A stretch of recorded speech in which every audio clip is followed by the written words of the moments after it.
100 जब किताब लिखी गई, जब से दुनिया बनी है तब से लेके उस किताब के लिखने तक 100 आदमियों की हिस्ट्री, 100 आदमियों की सीरत, 100 आदमियों की तारीफें, उनके तज़किरे उस किताब में लिखे गए। किताब लिखने वाला मुसलमान नहीं था, किताब लिखने वाला एक नॉन मुस्लिम था, एक ईसाई था, एक क्रिश्चियन था, मगर उस किताब में सबसे पहले मोहम्मद रसूलुल्लाह सल्लल्लाहु अलैहि वसल्लम की शान, उनकी सीरत, उनका तज़किरा, उनकी तारीफ लिखता है। उससे पूछा गया कि तू क्यों मोहम्मद रसूलुल्लाह सल्लल्लाहु अलैहि वसल्लम के बारे में इसमें सबसे पहले उनकी तारीफ, उनकी सीरत, उनकी हिस्ट्री लिखा है? उसने कहा कि मोहम्मद से ज्यादा इस दुनिया में इंसानियत का पैगाम, हमदर्दी का पैगाम, आला अखलाक वाली शख्सियत मुझे कोई नजर नहीं आए, इसलिए नबी मोहम्मद रसूलुल्लाह सल्लल्लाहु अलैहि वसल्लम का नाम मैं सबसे पहले लिखता हूँ, उनकी किताब, उनकी सीरत, उनकी हिस्ट्री सबसे पहले अपनी किताब में मैं जगह दे। ऐसे कितने लोग हैं? गांधी जी खुद मोहम्मद रसूलुल्लाह सल्लल्लाहु अलैहि वसल्लम के सीरत के ऊपर किताब लिखते हैं, पॉइंट्स लिखते हैं। जेम्स खरबर मोहम्मद रसूलुल्लाह सल्लल्लाहु अलैहि वसल्लम की सीरत, उनकी तारीफ, उनके अखलाक के बारे में लिखा है। स्वामी लक्ष्मी आचार्य नबी मोहम्मद रसूलुल्लाह सल्लल्लाहु अलैहि वसल्लम की अच्छाइयां, उनके अखलाक के ऊपर किताब लिखी है। स्वामी विवेकानंद मोहम्मद रसूलुल्लाह सल्लल्लाहु अलैहि वसल्लम के अच्छाइयां, उनके अखलाक के ऊपर किताब में जगह दिए हैं। नॉन मुस्लिम है, नाम रमना मूर्ति है, इंडियन हिस्ट्री के ऊपर किताबें लिखने वाला, बहुत ही पुराना जर्नलिस्ट, हमारे तेलंगाना का रहने वाला, मोहम्मद रसूलुल्लाह सल्लल्लाहु अलैहि वसल्लम के बारे में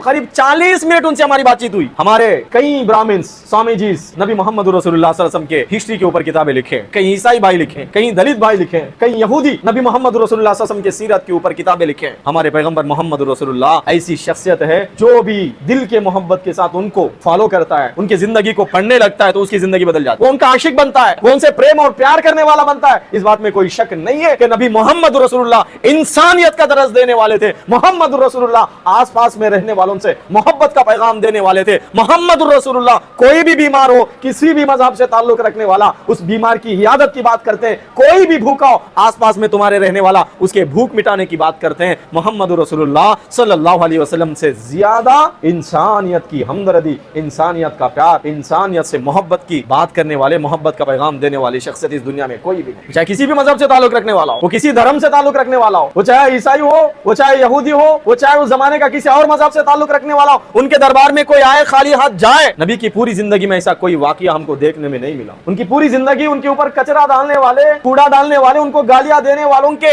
हक में दुआएं करते वो पूरी जिंदगी गुजार दिए। वो अपनी पूरी जिंदगी गरीबों के मदद में गुजार दिए, वो अपनी पूरी जिंदगी इंसाफ की बात करने में गुजार दिए, वो अपनी पूरी जिंदगी यतीमों, गरीबों को सहारा देने में गुजार दिए। नबी मोहम्मद रसूलुल्लाह सल्लल्लाहु अलैहि वसल्लम अपनी पूरी जिंदगी गुलामों को आजाद करवाने में, इंसाफ दिलवाने में अपनी पूरी जिंदगी गुजार दिए।